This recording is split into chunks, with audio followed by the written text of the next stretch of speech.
This copper basin can duplicate items indefinitely. A man accidentally drops a water bottle into a copper basin. The next second, 100 identical bottles appear in the basin.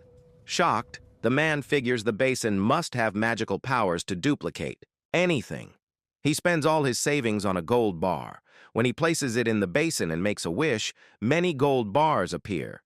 But then he notices something strange. All the gold bars had the exact same number carved on them. He almost panicked. If anyone saw that, they would know something was wrong. But Lee Jun-ho was not an ordinary man. He was a regressor. He had already lived through one life before, 30 long years of failure, betrayal, and pain. Now, after waking up in his younger body, he had two things he didn't have before: his memories of the future and this strange copper basin. In his last life, he died during the great cold wave that froze half the country. He still remembered how people begged for food, how neighbors fought each other for scraps, how entire families froze to death in their homes. This time, he would not die. This time, he would be ready. That night, he melted the gold bars into rough lumps, so nobody could see the repeating numbers. The eye. Next morning, he sold them to a jewelry shop. The shopkeeper tested them, then finally nodded. Pure gold. Money stacked high in his hands. Just like that, Jun-ho became rich. But he didn't waste money on cars, houses, or parties. He rushed to the market and bought food, water, warm clothes, medicine, heaters, and fuel. Day after day, he carried them back to his small apartment. Neighbors whispered, confused at how the poor factory worker suddenly had more supplies than anyone else. Late at night, he tried putting the items into the basin. That's when he discovered an even greater secret. The basin wasn't just copying, it was also storing. No matter how much he put in, the inside never filled up. It was like a bottomless hole, a world that could hold everything. He used it again and again. One blanket turned into a mountain of blankets. One box of ramen became a tower of noodles. He kept stacking until the entire building could have been fed for months, and then the cold wave finally arrived. Snow slammed against the city. The streets turned white in minutes. People collapsed outside, their bodies freezing solid where they stood. Cars stopped running. Power grid died, one block at a time. Inside, Jun-ho sat safe. His heater hummed. Hot steam rose from his bowl of noodles. He had mountains of food and water, enough to survive for years, but the world outside was collapsing.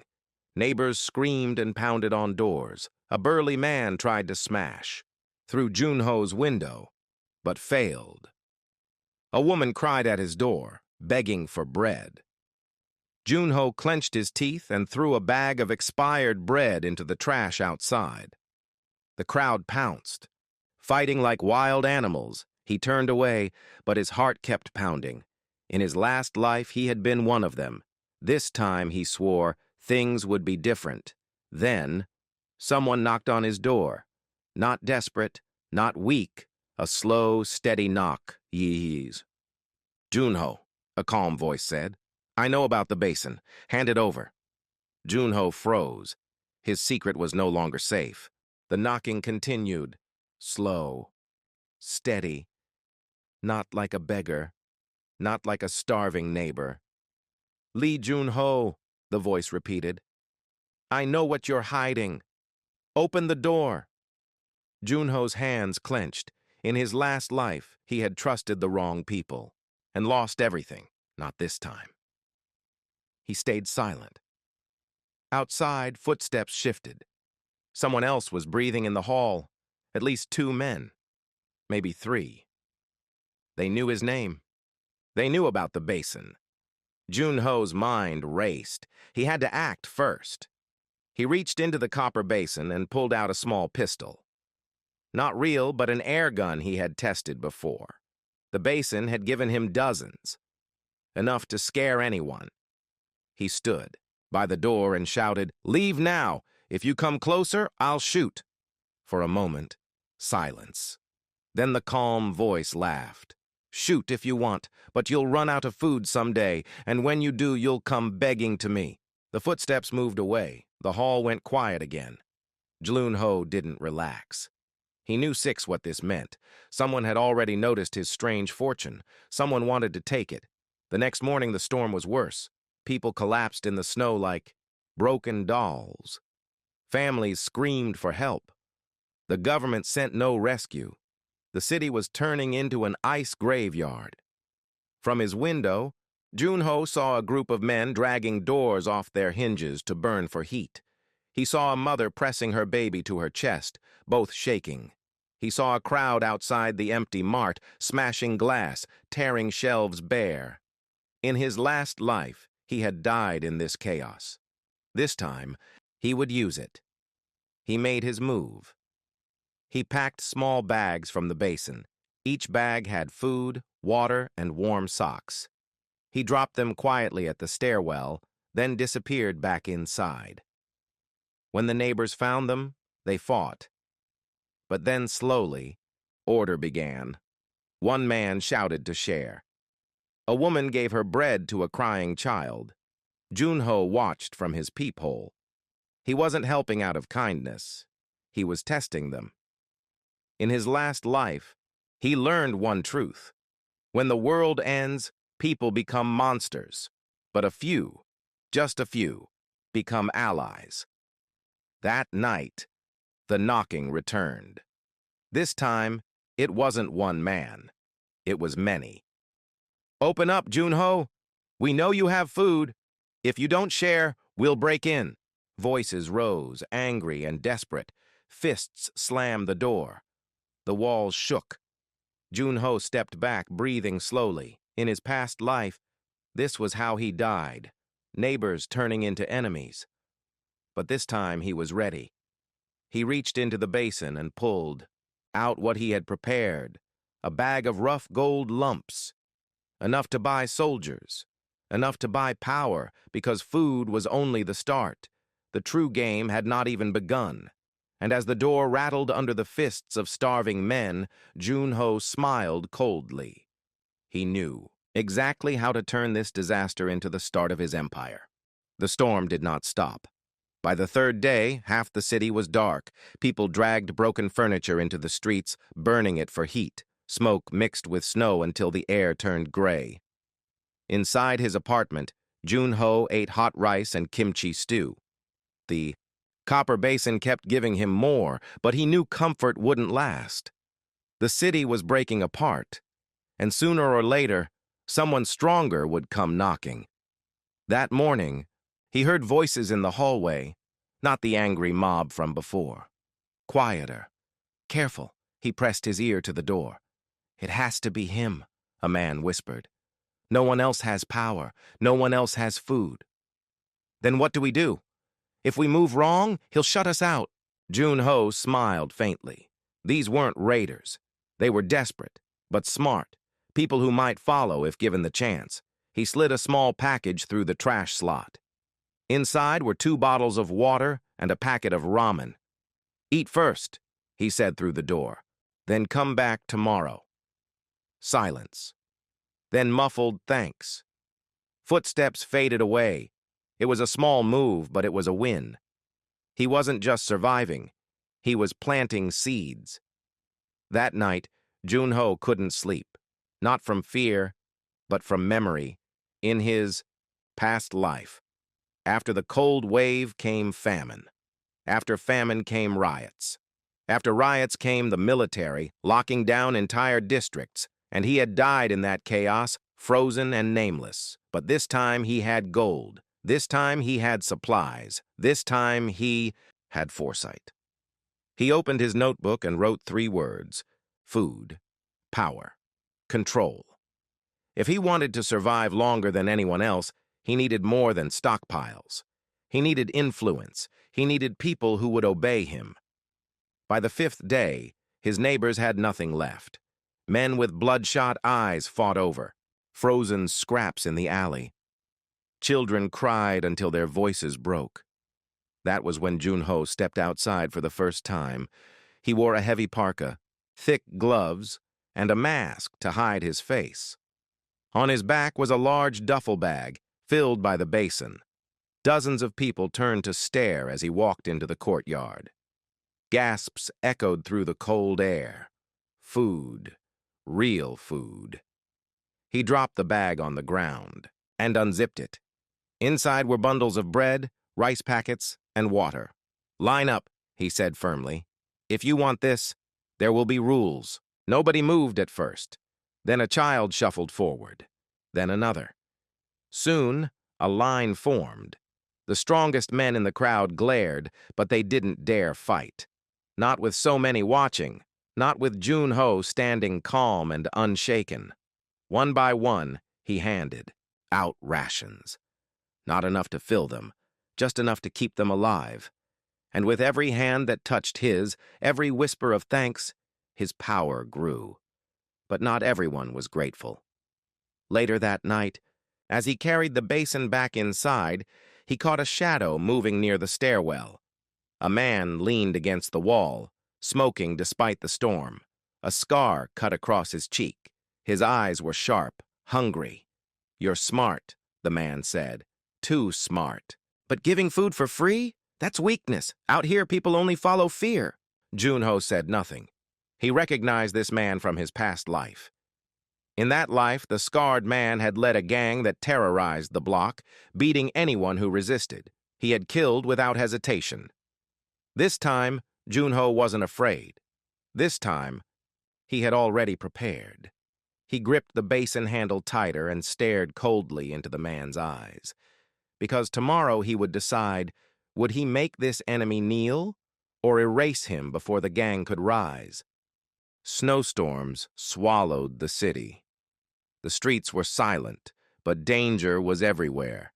Inside the building, whispers spread. People had seen the food. They had seen Junho. By morning, the neighbors gathered in the courtyard. Some begged, some glared, and in the back, the scarred man leaned against the wall, smoke curling from his lips. His name was Daniel Park, and everyone avoided his eyes. Daniel spoke loudly. "Why should one man control all the food? Share it, or we'll take it." Murmurs rose. Hungry eyes turned toward Junho, but Junho didn't flinch. He stepped forward, duffel bag in hand. He unzipped it slowly. Inside were neat packages of bread, water, and blankets. Gasps filled the air. "You want food?" Junho said. "Then line up. I give to those who follow rules. No fighting, no stealing. Break the rule once, and you get nothing." The crowd hesitated, but the cold bit deeper every second. One by one, they stepped into line. Daniel's eyes narrowed. He expected chaos, but Junho had turned it into order. The scarred man lit another cigarette and smirked. "This won't last. Fear always wins." Junho ignored him. He handed out just enough to keep the neighbors alive. Not plenty, just survival. And with every package, their dependence grew. By afternoon, the block was whispering his name with both awe and fear. Not a weak delivery boy. Not a factory dropout, but the man who could feed them. That night, Junho sat with his notebook open. He wrote 3 new words: control through hunger. He remembered the future clearly. In his last life, Daniel Park had built his gang by hoarding food and forcing people to kneel. But this time, Junho had flipped. The script: Daniel wouldn't rise, he would kneel or break. A sharp knock rattled his door. Not desperate this time, confident. "Open up," Daniel's voice growled. "We need to talk. Alone." Junho stared at the door, calm but ready. In his past life, this man had ruled him. Now, he had the chance to decide his fate. Should he turn Daniel into his first soldier, or crush him before the gang could even form? The handle twitched. The door creaked open an inch. Daniel stepped inside without asking. The room was warm, too warm compared to the hall. His sharp eyes scanned the stacks of boxes, the bags, the glow of the small heater. He smirked. "I knew it. You're sitting on a mountain." Junho didn't. Answer. He closed the door behind Daniel and locked it. Two men now stood in a fortress filled with food. Daniel flicked his cigarette into a cup and leaned forward. You have what everyone wants, but you can't protect it alone. When word spreads, the whole block will come for you. Cops, gangs, maybe even soldiers. But me? I can keep them in line. You feed me, I control them. That's the deal. It was the same speech Daniel had given in the past life. Back then, Jun-ho had been weak and desperate. He had agreed, and Daniel had used him until nothing was left. But not this time. Jun-ho walked to the copper basin and reached in. He pulled out a pistol, black, heavy, and very real-looking. Daniel's smirk vanished. You think I need you? Jun-ho said quietly, I already control them. You saw it yourself. They lined up for me. For the first time, Daniel hesitated. The fearless thug from the future blinked, caught off guard. Jun-ho placed a small bag on the table. Inside was bread, water, and a blanket. Take it, he said. Eat, sleep warm. But remember this, your life now depends on me, not the other way around. Daniel's fists clenched. His pride screamed to lash out. But hunger was louder. He grabbed the bag and shoved it under his arm. Before leaving, he paused at the door. His voice was low, almost a growl. You've made me bow today, but don't think this ends here. The door slammed. Jun-ho exhaled slowly, lowering the pistol. His first enemy had bent, but not broken. And outside, the storm raged harder, burying the city deeper in ice. The world was getting colder, but the real fire of war had only just begun. The sixth day of the storm was worse than all the rest. Buses lay frozen in the streets. Phones stopped working. The news said rescue teams would come, but no one believed it anymore. Inside the apartment block, whispers grew louder. Some called Jun-ho a savior. Others called him a hoarder, and Daniel Park's glare never left him, even when he wasn't near. That night, heavy boots echoed in the stairwell. Not neighbors, not beggars, too steady, too organized. Men in black coats pushed their way into the building. They carried batons, radios, and pistols on their belts. They weren't police, but they acted like it. One of them shouted, "We're taking charge of this block. Anyone with food will hand it over for distribution." Gasps filled the hallway. Hungry families stepped back in fear. Everyone looked at Jun-ho's door. The leader of the group, tall and clean-shaven, spoke again. I heard someone here has supplies. A lot of supplies. Don't make us drag you out. The crowd parted as his men stomped forward. Daniel Park watched from the corner, a cruel smile on his face. For him, this was perfect. If Jun-ho fell, Daniel could rise. But Jun-ho stayed calm. He had lived this scene before. In his past life, gangs like this had taken everything from people. This time, he would not bow. He reached into the basin. His hand came back with a black duffel bag stuffed full. He set it gently on the floor. The room filled with the smell of food. The leader's eyes narrowed. Smart. You know how this works. Now give us all of it. Jun-ho smiled faintly. Who said this was for you? He unzipped the bag. Inside was bread, water, and medicine, but also neat rolls of pure gold lumps, shining even in the dim light. The leader froze. So did his men. Jun-ho's voice cut through the silence. Tell your boss this block is mine. If he wants to talk, he talks to me. And I pay in ways no one else can. The leader's face twitched, half tempted, half threatened. He zipped the bag shut and lifted it with both hands. Fine, he muttered. We'll be back. The gang left, but the building didn't relax. If anything, the fear grew worse. Daniel Park smirked as the door closed. You just painted a target on your back. Jun-ho looked at the copper basin, eyes cold. He already knew. This wasn't just about survival anymore. It was about control. and soon the whole city would hear his name. The storm eased for a moment. Snow still covered the streets, but the wind finally grew quiet. Families crawled out from under blankets, shivering but alive. Children cried from hunger. Old men coughed in the dark. Inside the building, whispers spread about the men in black coats. Everyone knew they would come back, and when they did, there would be no mercy. Junho stepped into the courtyard. Dozens of neighbors turned, eyes wide. He carried another duffel bag, but this time he didn't just hand food out. "Listen carefully," he said. "I'll keep you alive. But in return, you follow my rules. We guard this building together. We don't let outsiders take it." The crowd murmured. Some nodded quickly. Others glanced at Daniel Park, waiting for him to speak. Daniel smirked but stayed silent. For now, he was watching. Testing. Junho opened the bag. Inside were care kits, bread, water, and warm socks. He handed the first to a woman with a child. She bowed deeply, tears running down her face.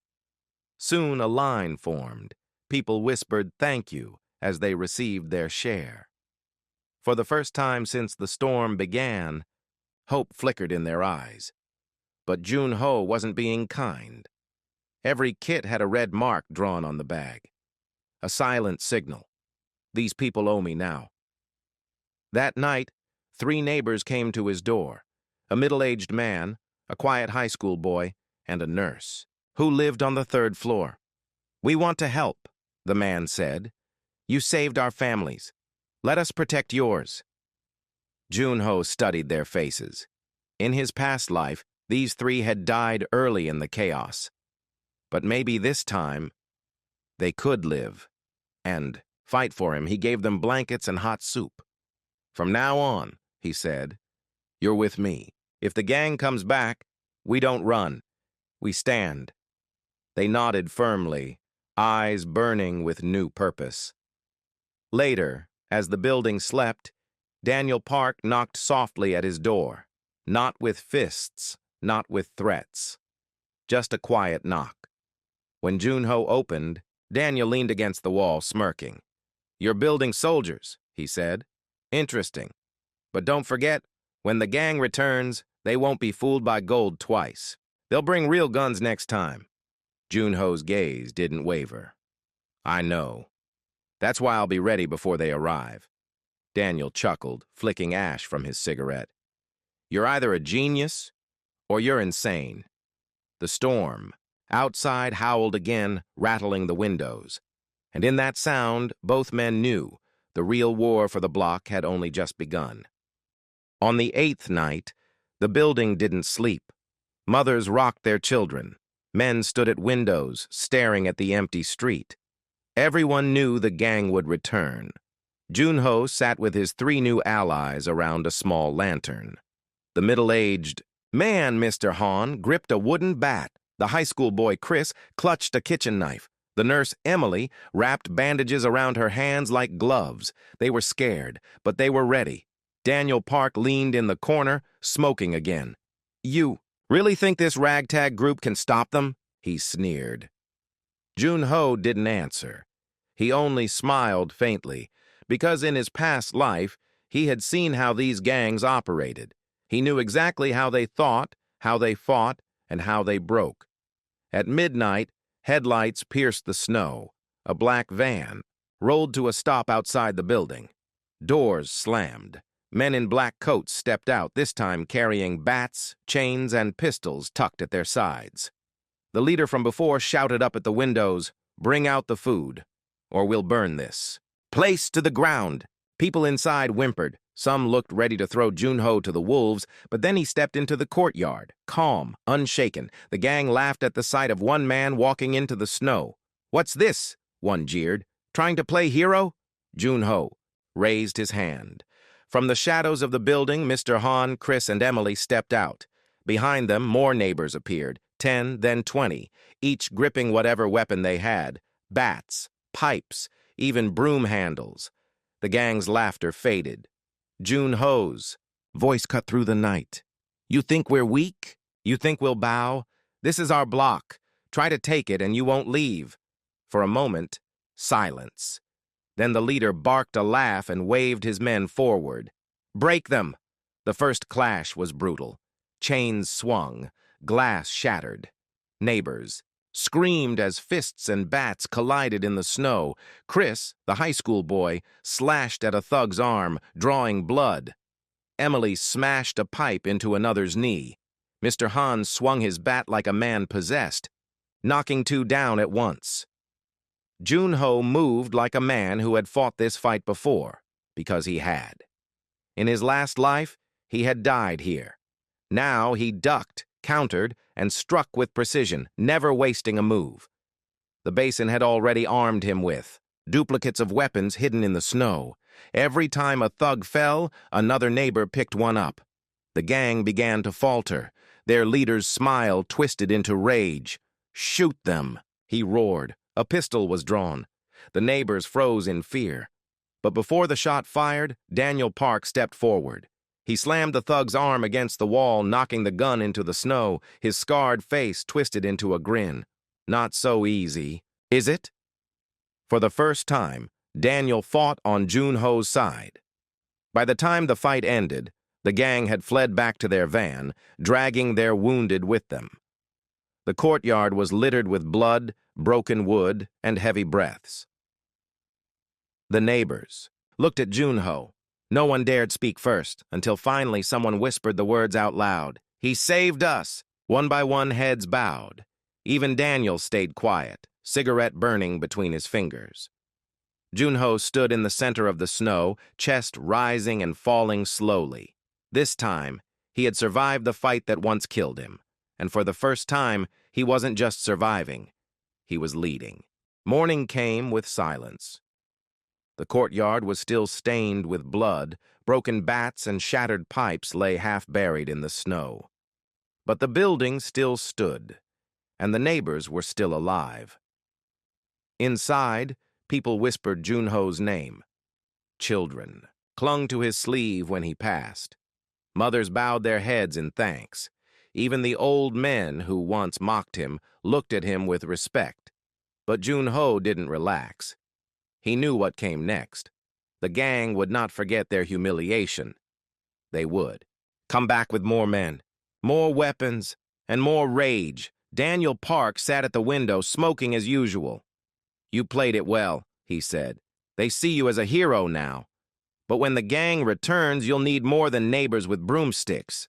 Junho's gaze didn't waver. "I already know. That's why you're still alive." Daniel's smirk faded. "Are you saying you need me?" "I'm saying," Junho replied, "you can either kneel beside me now or kneel later when I crush you." For the first time, Daniel had no comeback. He stared at Junho's calm face, and deep down, he felt it. The man in front of him was no ordinary survivor. By evening, scouts returned with news. A group of strangers had been spotted, 2 blocks away. Not beggars, not neighbors. Men in clean coats carrying rifles and radios. "They're asking about supplies," the scout whispered nervously. "They already heard what happened here." The room fell into silence. The neighbors shifted in fear. First the gang, now outsiders with real weapons. How long could they hold out? But Junho sat quietly, tapping his notebook. He remembered this moment from his past life. When the gangs failed, the city's broken power shifted to another hand. Rich men and their private soldiers swooping in to seize control.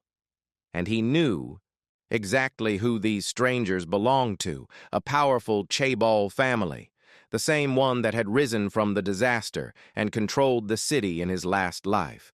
Back then they had ruled with greed and blood, but this time Junho would face them head-on. The next day, the rifles appeared at his gates. A man in a sharp coat stepped forward, boots crunching in the snow. He smiled politely, as if this wasn't the end of the world. "I'm David Kang," he said calmly. "I represent the Kang Group.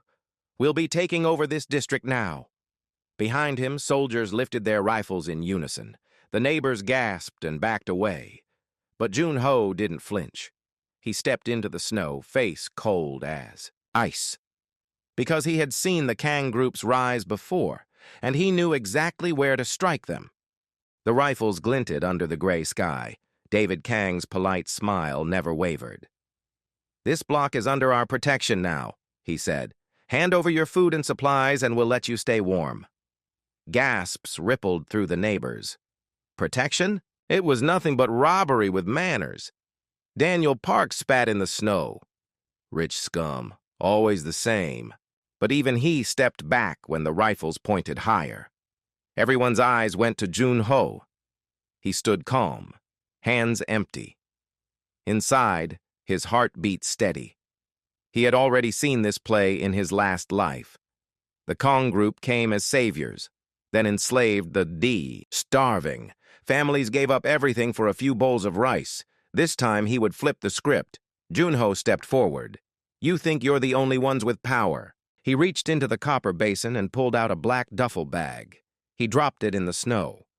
The zipper split open. Gold spilled across the white ground, glowing even under the storm clouds. The rifles wavered. Soldiers' eyes widened. Even David. Kang blinked, his polite mask cracking. "There's more where that came from," Jun-ho said evenly. "You want this city? You'll need me, because no one else can give you what I can." For a moment, silence ruled the courtyard. Then David Kang laughed softly. "You're bold. I'll admit. I like that. But gold can't feed soldiers. Gold can't keep them warm." Jun-ho's faint smile never moved. "Then you don't understand. Yet."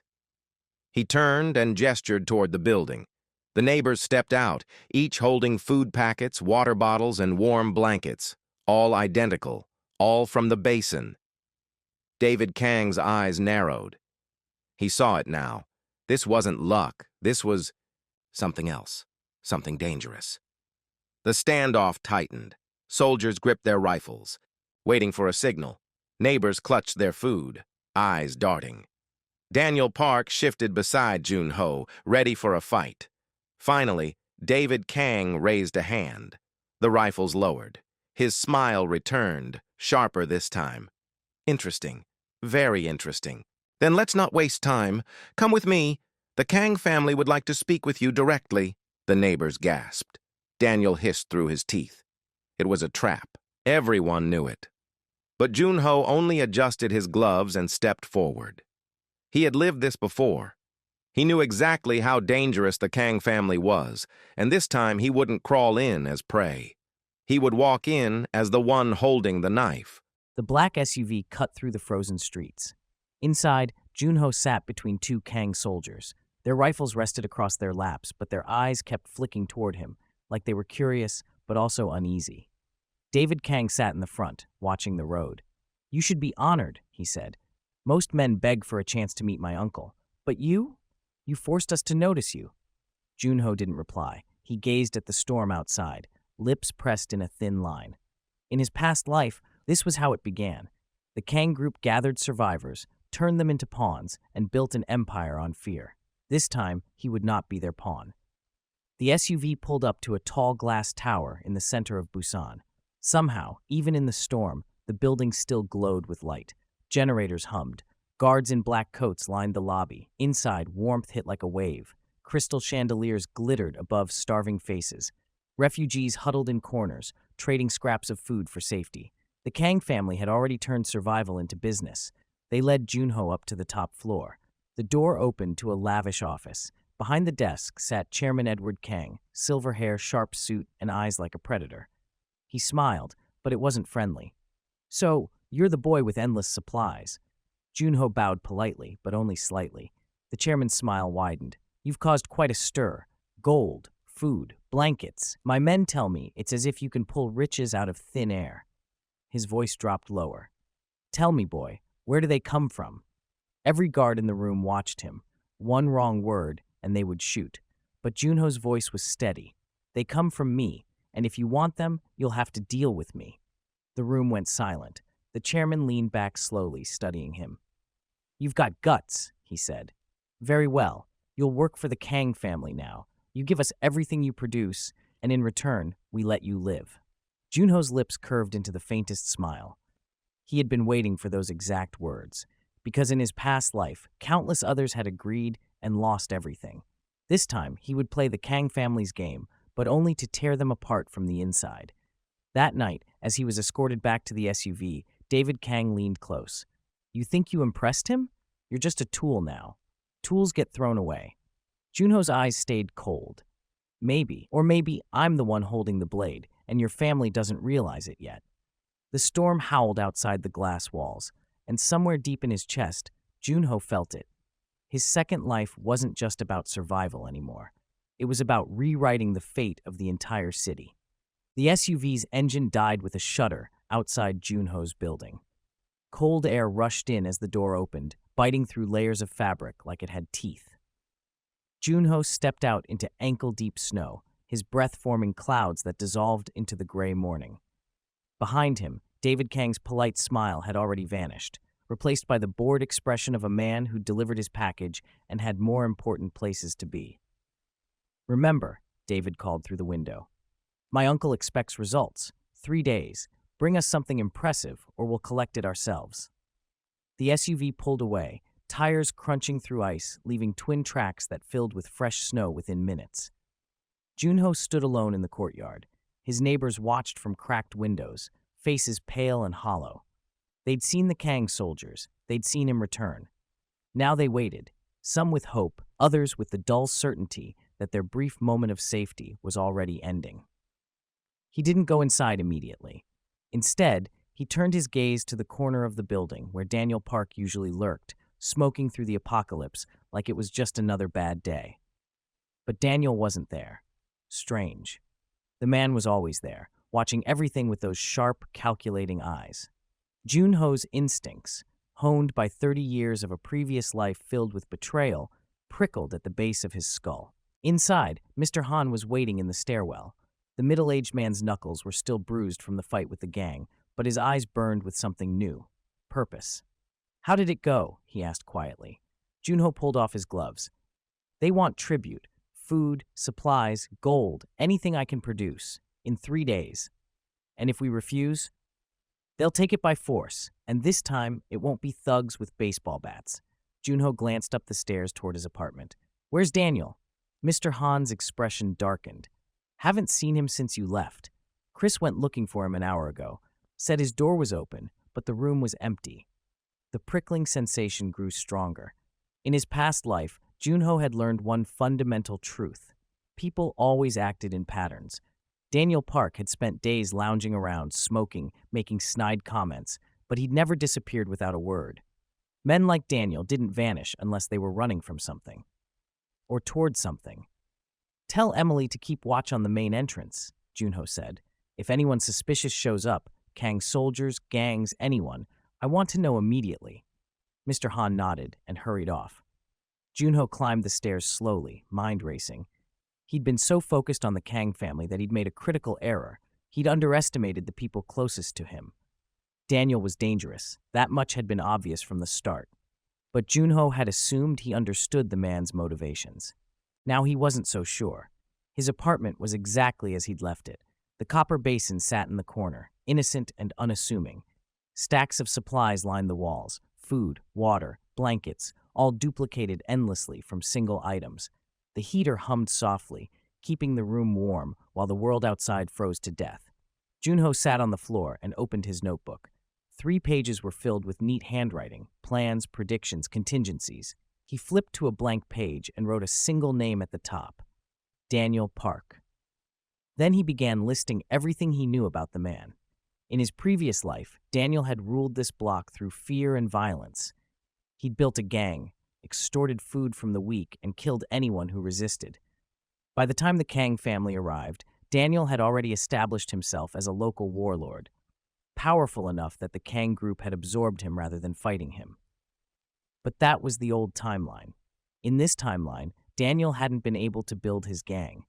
Junho had seized control too quickly, distributed food too efficiently, turned the neighbors into allies rather than victims. Daniel had been neutralized before he could even start.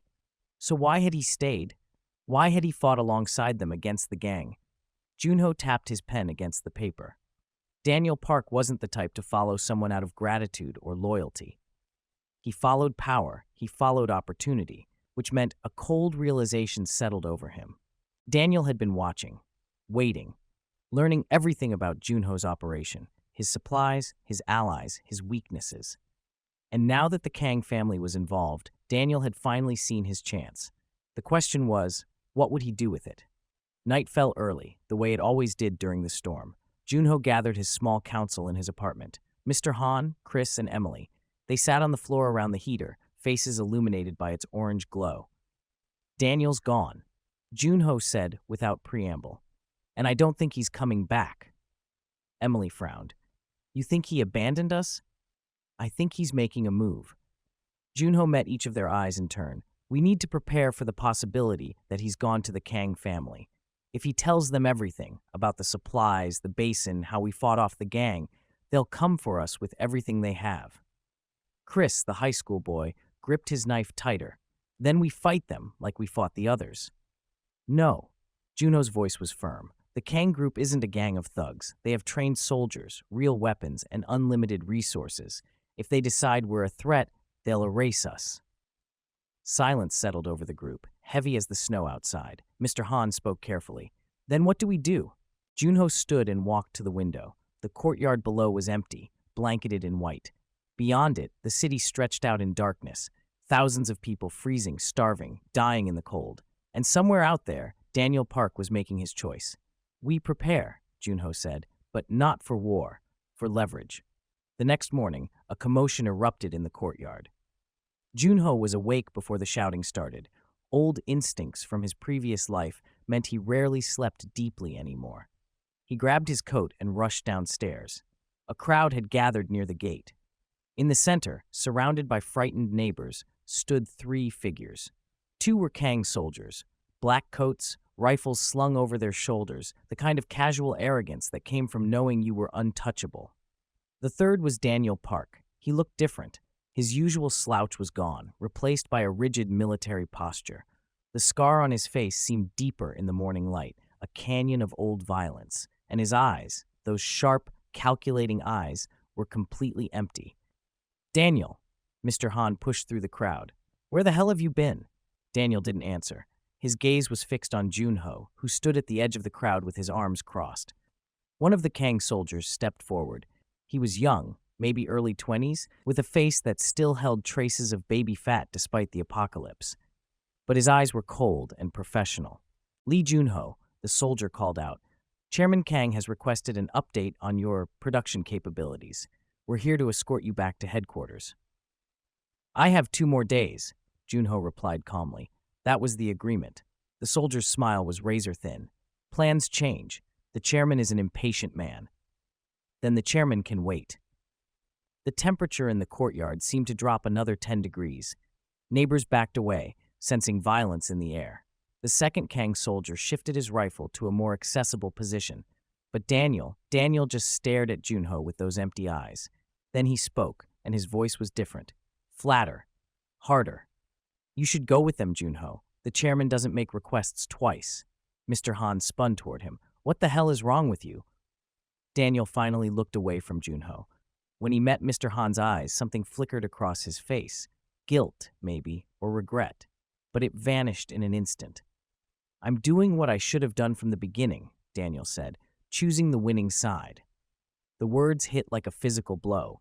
Emily gasped. Chris's hand went to his knife. Even the neighbors who'd never trusted Daniel looked shocked by the naked betrayal. But Junho didn't react. He'd been expecting this. Maybe not exactly this, but something like it. Daniel Park was a survivor above all else, and survivors didn't bet on lost causes. So that's it, Mr. Han's voice shook with rage. We fought together. We bled together. And you're just going to hand him over to those bastards. Daniel's jaw tightened. For just a moment, the mask cracked, and something raw showed through. Something that looked almost like pain. I'm not handing anyone over, he said quietly. I'm giving him a choice. Go peacefully, or they'll come back with an army and take everyone. The young Kang soldier laughed. Listen to him. Daniel knows how this works. He used to be one of us, after all. The courtyard went silent. Junho felt the pieces clicking into place in his mind. Daniel's military bearing, his combat skills, the way he'd known exactly how to fight the gang. It all made sense now. "You were Kong's security," Junho said. It wasn't a question. Daniel's expression hardened. "I was a lot of things." "And then you ran," Junho continued, piecing it together. "Something happened. You betrayed them, or they betrayed you. Either way, you've been hiding ever since." The young soldier's smile widened. "Not just hiding, running. Daniel Park killed 3 of our men 2 years ago during a disagreement about compensation. The chairman put a price on his head. We've been looking for him ever since." Daniel's hand twitched toward his waist, old muscle memory reaching for a weapon that wasn't there. "But then the storm came," the soldier continued, clearly enjoying himself. "And suddenly, everyone had bigger problems. We stopped looking for deserters, stopped caring about old grudges." He turned his cold gaze on Daniel. "Until yesterday, when this piece of shit walked right into our headquarters and offered to make a deal." Emily's voice was barely a whisper. "What deal?" Daniel closed his eyes. When he opened them again, he was looking directly at Junho. "Information about your operation," he said flatly. "In exchange for amnesty, a clean slate." The betrayal was complete, laid bare in the snow for everyone to see. Mr. Han lunged forward, but Chris grabbed him. "Don't. He sold us out," Mr. Han roared. "He's going to get us all killed." "No," Daniel said, and for the first time, real emotion entered his voice. "That's the point. If Junho cooperates, nobody has to die. The Kang family gets their supplies, we all stay under their protection, and everyone survives." "As slaves," Emily said bitterly. Daniel didn't deny it. Junho finally moved. He walked forward slowly, boots crunching through snow, until he stood face to face with Daniel Park. The two men stared at each other, one calm and calculating, the other tense and hollow. "You made your choice," Junho said quietly. "I can respect that." Daniel blinked, clearly not expecting that response. "But you made the wrong choice," Junho continued, "because you're still thinking like a soldier, like someone who follows orders and picks the strongest master. You don't understand what I am yet." The young Kang soldier laughed. "And what are you? Some kind of—" He didn't finish the sentence, because that's when the first explosion rocked the street 3 blocks away. The blast wave rolled through the courtyard like thunder. Snow lifted from the ground in swirling clouds. Car alarms wailed in the distance. Neighbors screamed and ducked for cover. Junho didn't flinch. He'd been counting the seconds since the Kang soldiers arrived. Right on time. The young soldier grabbed his radio. "Command, what the hell was that? Command, respond." Static. Nothing but static. The second explosion came from the opposite direction, closer this time, close enough that they could see the flash of light, the pillar of smoke rising into the gray sky.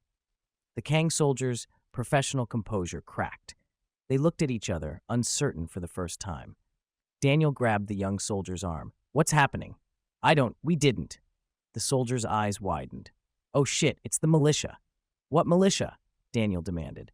But Junho already knew, because in his previous life, this was when they'd arrived, the Survivor Militia, a ragtag army of refugees and deserters who'd banded together to fight back against the Kang family's control.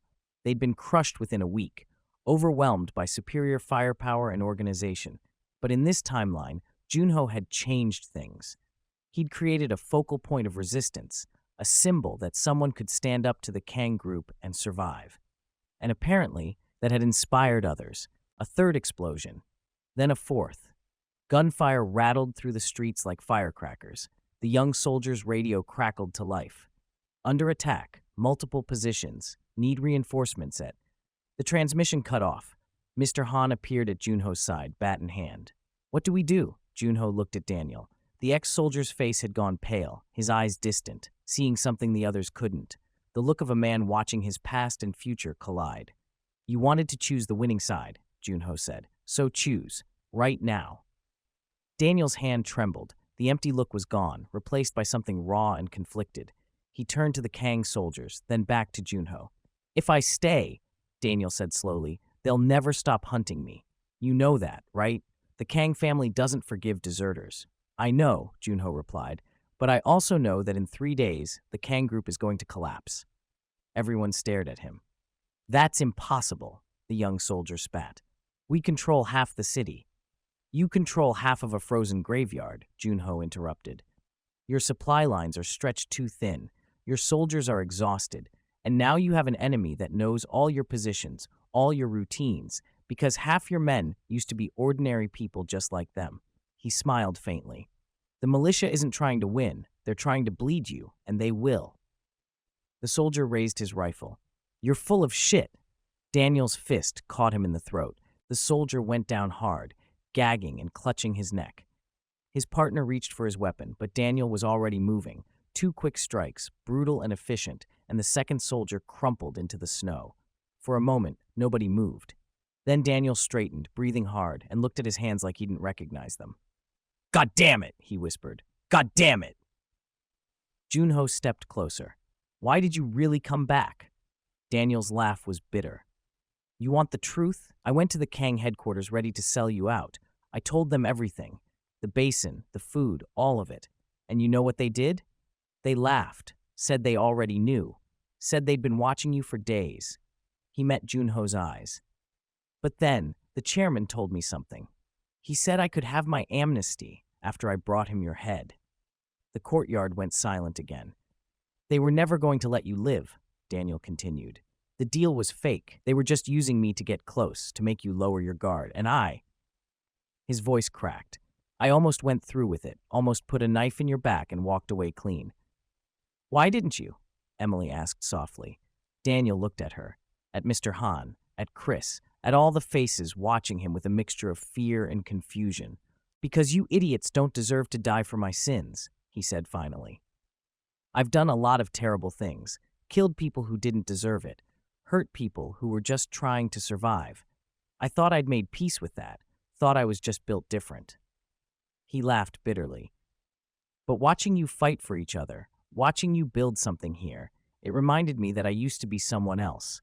Before the Kang group, before everything went to shit." He turned back to Junho. "So yeah, I choose this side, even if it gets me killed." Junho studied him for a long moment. In his previous life, he'd learned to read people, to see through lies and manipulations. Daniel Park was still dangerous, still broken, still carrying ghosts that would probably haunt him forever. But right now, in this moment, he was telling the truth. "Then welcome back," Junho said.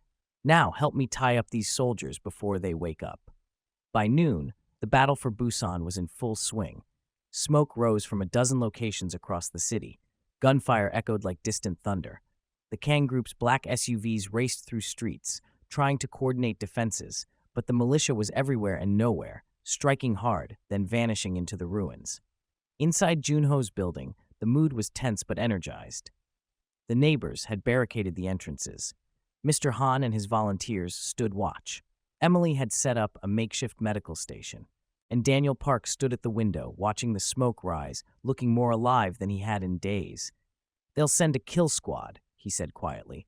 "Once they realize I killed those soldiers, they'll send professionals." "I know," Junho replied. He was sitting on the floor, the copper basin beside him, pulling out weapons one by one, knives, bats, a few more of the realistic air pistols. "How long do we have?" "Hours, maybe less." Daniel glanced at him. "You really think the Kang group will fall in 3 days?" "I know they will, because I've seen it happen before." Daniel frowned. "What do you mean?" Junho almost told him then, about the regression, about living through this nightmare once before, about knowing exactly how everything would unfold, but some secrets were too dangerous to share. "I mean, I pay attention," Junho said instead. "The Kang group is powerful, but power built on fear collapses fast once people stop being afraid. And right now, people are learning they can fight back." "And us?" Daniel asked. "What happens to us when the dust settles?" Junho met his eyes. "That depends on you. Are you really with us, Daniel? Or are you just betting on a new master?" The question hung in the air between them. Daniel was quiet for a long time. Then he reached into his coat and pulled out a crumpled pack of cigarettes, his last one. He lit it, took a long drag, and let the smoke drift toward the window. "I told you I used to be someone else," he said. "Want to know who? If you want to tell me. I was a cop before everything. Not a good one. Took bribes, looked the other way, all the standard corruption. But I wasn't a monster. Not yet." He tapped ash onto the floor. When the cold wave hit, the department collapsed in 3 days. Everyone ran. I tried to help people at first, but then the Kang group showed up. They were hiring anyone with military or police experience. Good pay, food, protection. So I signed up. He paused, something dark crossing his face. They had us doing things, clearing out blocks, securing supplies, eliminating resistance. I told myself it was necessary, that we were maintaining order, but really, we were just killing anyone who wouldn't submit. He looked at his scarred hands. I did that for 6 months, became one of their best enforcers, until the day they ordered me to execute a family hiding food, parents and 2 kids. The room was completely silent now. I shot my squad leader instead, Daniel said flatly. Killed 2 others who tried to stop me. Let the family escape. Then I ran and never looked back. He smiled without humor. So no, Junho, I'm not betting on a new master. I'm betting that maybe, just maybe, I can die as someone slightly less worthless than the piece of shit I've become. Junho absorbed this, another piece of the puzzle clicking into place. The family you saved, he said slowly. Where did they go? Daniel shrugged. No idea. Told them to run and never gave them a second thought. Describe them. What? Why does it?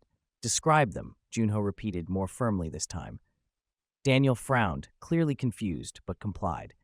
Middle-aged guy, kind of stocky, woman, maybe his wife, 2 kids, teenage boy and a girl, maybe 8 or 9. Why? Junho stood and walked to the window. He looked down at the courtyard, where Mr. Han was coordinating the defenses with Chris by his side. Mr. Han has a daughter, Junho said quietly. She died in his arms during the first week of the storm. That's why he fights so hard now. He has nothing left to lose. Daniel's face went white. But Chris isn't his son, Junho continued. Chris is a neighborhood kid who attached himself to our group because he had nowhere else to go. His parents died early. He turned to face Daniel. Unless I'm wrong about the timeline, unless Mr. Han's daughter is still alive somewhere, and unless Chris's parents survived because someone saved them 2 years ago. Daniel's cigarette fell from his fingers. You're saying? I'm saying maybe you already made your choice a long time ago, Junho said. You just didn't realize it until now. Before Daniel could respond, footsteps thundered up the stairs. Emily burst through the door, face pale. They're here, Kang soldiers, at least 20 of them, full combat gear, surrounding the building. Daniel's hand went to his waist, still reaching for a weapon that wasn't there. Kill squad, he said, right on schedule. Mr. Han appeared behind Emily, bat gripped in white knuckles. What do we do? Everyone looked at Junho, and Junho smiled, the cold, calculating smile of a man who'd played this game before and knew exactly how it ended. We give them what they want, he said. We give them Daniel Park. Daniel's eyes widened, but not the way they expect. The Kang soldiers moved with the precision of men who'd done this 100 times before. They spread out around the building in a textbook encirclement pattern, covering exits, high windows, even the sewer grates. 20 men in full tactical gear, rifles with actual scopes, radios crackling with coordinated chatter. From his window, Junho watched them deploy. In his previous life, he'd seen formations like this tear through resistance groups in minutes. The Kang group didn't send kill squads for intimidation. They sent them for erasure. They're not messing around, Daniel muttered beside him. His face was pale, but his hands were steady. That's Captain Marcus Song leading them. He trained me. He's the one who taught me how to clear buildings floor by floor. Good, Junho said. Then you know how he thinks. Daniel shot him a look. You're serious about this? About using me as bait? Unless you have a better idea for drawing 20 trained killers into a trap. I have several better ideas. Most of them involve running very far away. Junho turned from the window. The room was crowded now. Mr. Han, Emily, Chris, and a dozen other neighbors who'd proven themselves capable during the gang fight. They all watched him with expressions ranging from determination to barely controlled terror. Listen carefully, Junho said. We have maybe 10 minutes before they decide to just blow the building and sort through the rubble. So here's what's going to happen. He unrolled a hand-drawn map of the surrounding blocks across the floor. It was crude but detailed. Every alley, every corner, every potential line of fire marked in careful pencil strokes. Daniel walks out the front gate, Junho continued, tapping the map. Hands bound, visibly beaten, escorted by Mr. Han and 2 others. he surrenders to the kill squad. And then they shoot him in the head, Emily said flatly. Not immediately, Daniel replied, studying the map. Marcus is a professional. He'll want confirmation that I'm alone, that this isn't a trick. He'll secure me first, call it in to command, then execute me on camera as an example. He glanced at Junho. That gives us maybe 5 minutes once I'm in their hands. More than enough, Junho said. He traced a line on the map, the route the kill squad would naturally take to extract their